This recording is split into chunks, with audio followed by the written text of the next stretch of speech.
Dengan nama Allah yang maha luas dan kekal belas kasih-Nya kepada orang mukmin, lagi maha penyayang kepada semua makhluknya. Maha agung Tuhan yang mengendalikan semua kekuasaan. Allah maha kuasa terhadap apa saja.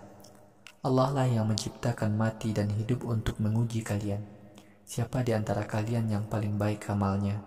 Allah maha perkasa lagi maha pengampun. Allah lah yang menciptakan 7 langit berlapis. Wahai Muhammad, engkau tidak akan melihat kekurangan dalam ciptaan Tuhan yang maha belas kasih. Karena itu, lihatlah kembali. Apakah kamu melihat langit itu ada yang retak-retak?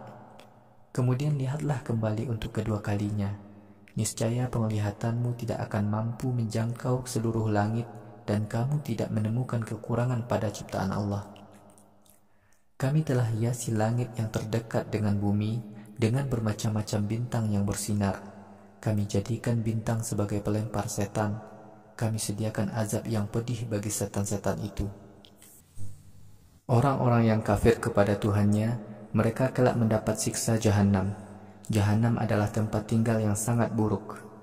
Ketika orang-orang kafir dilemparkan ke dalam neraka Jahannam, mereka mendengar suara gemuruh seperti bunyi air menggelegak. Hampir-hampir saja neraka Jahannam pecah karena marah kepada orang-orang kafir. Setiap kali sekelompok orang kafir dilemparkan ke dalam neraka Jahannam, para malaikat penjaga Jahannam bertanya kepada orang-orang kafir itu, apakah di dunia dahulu tidak ada Rasul Allah yang datang kepada kalian untuk menyampaikan ancaman adanya azab akhirat?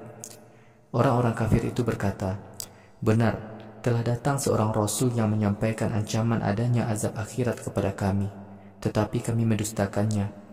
Kami katakan kepadanya, Allah tidak pernah menurunkan agama apapun kepada manusia. Wahai para Rasul, kalian ini benar-benar orang yang sangat sesat.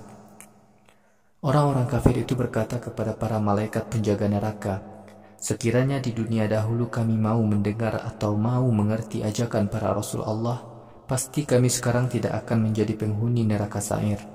Lalu orang-orang kafir itu mengakui dosa-dosa mereka. Sungguh amat celaka nasib para penghuni neraka Sa'ir. Orang-orang yang takut kepada Tuhan mereka, padahal mereka tidak dilihat oleh orang lain, mereka akan mendapatkan pengampunan dan pahala yang besar di akhirat. Wahai kaum mukmin, kalian boleh melirihkan atau mengeraskan ucapan zikir kalian. Allah maha mengetahui semua isi hati kalian. Bukankah Allah mengetahui semua ciptaannya? Allah maha mengetahui semua hal sampai selembut-lembutnya dan maha luas ilmunya. Allah lah yang telah menciptakan bumi terhampar untuk kepentingan kalian. Wahai manusia, berjalanlah kalian di muka bumi dan makanlah dari rezekinya. Hanya kepada Allah lah semua makhluk akan dikembalikan. Wahai kaum kafir, apakah kalian merasa aman dari azab Tuhan yang menguasai langit yang akan membuat bumi mengguncang kalian? Lalu tiba-tiba bumi bergetar dengan keras. Atau apakah kalian merasa aman dari azab Tuhan yang menguasai langit yang akan mengirimkan petir kepada kalian, sehingga saat itu kalian menjadi sadar akan akibat buruk kalian mendustakan ancamanku kepada kalian?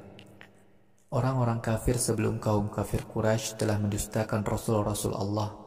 Wahai Muhammad, orang-orang kafir kelak akan tahu betapa hebatnya murkaku kepada mereka. Apakah orang-orang kafir tidak mau memperhatikan burung yang terbang berbondong-bondong di atas mereka?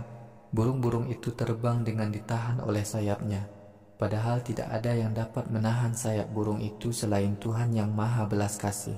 Allah maha mengetahui apa saja. Wahai kaum kafir, apakah ada suatu kekuatan yang dapat menolong kalian dari azab akhirat selain Tuhan yang maha belas kasih? Sungguh kaum kafir itu hidup hanya dalam fata morgana. Wahai kaum kafir, apakah ada yang dapat memberikan rezeki kepada kalian jika Allah menahan rezeki kalian? Bahkan kalian selalu berlaku durhaka dan menolak kebenaran dari Allah. Apakah orang yang berjalan dengan wajah tersungkur lebih dapat melihat ke depan daripada orang yang berjalan dengan kepala tegak dan menghadap ke depan? Begitulah perumpamaan antara orang yang tidak mendapat hidayah dengan orang yang mendapat hidayah. Wahai Muhammad, katakanlah kepada kaum kafir Quraisy, hanya Allah lah Tuhan yang dapat menciptakan kalian, menjadikan kalian mempunyai pendengaran, penglihatan, dan hati. Namun sangat sedikit sekali di antara kalian yang mau taat kepada Allah. Wahai Muhammad, katakanlah, Allah lah yang menciptakan kalian dapat berkembang biak di muka bumi. Pada hari kiamat kelak, kalian pasti dikembalikan kepada Allah. Wahai para rasul, orang-orang kafir bertanya kepada kalian, kapankah ancaman azab Allah yang kalian sampaikan kepada kami itu terjadi? Jika kalian memang benar dalam menyampaikan ancaman itu, wahai Muhammad, katakanlah kepada kaum kafir Quraisy, pengetahuan tentang hari kiamat itu hanyalah di tangan Allah. Aku hanyalah orang yang menyampaikan ancaman Allah dengan jelas. Ketika kaum kafir menyaksikan tanda kepastian datangnya hari kiamat, wajah mereka menjadi ketakutan. Para malaikat berkata kepada kaum kafir, inilah azab Allah yang di dunia dahulu kalian selalu minta disegerakan. Wahai Muhammad, katakanlah kepada kaum kafir, apa pendapat kalian sekiranya Allah mematikan aku dan para pengikutku lebih dahulu sebelum azab Allah datang? Atau Allah memberikan penundaan azabnya saat kami masih hidup? Siapakah yang dapat menyelamatkan orang-orang kafir itu dari azab yang sangat pedih? Wahai Muhammad, katakanlah kepada kaum kafir, Allah adalah Tuhan yang maha belas kasih. Kami beriman kepadanya. Kami bertawakal kepada Allah semata-mata. Wahai kaum kafir, pada hari kiamat kelak, kalian akan tahu siapakah yang sesungguhnya sesat semasa hidup di dunia ini. Wahai Muhammad, katakanlah kepada kaum kafir, apakah pendapat kalian sekiranya air di bumi ini lenyap? Siapakah yang dapat mengadakan air yang mengalir kepada kalian?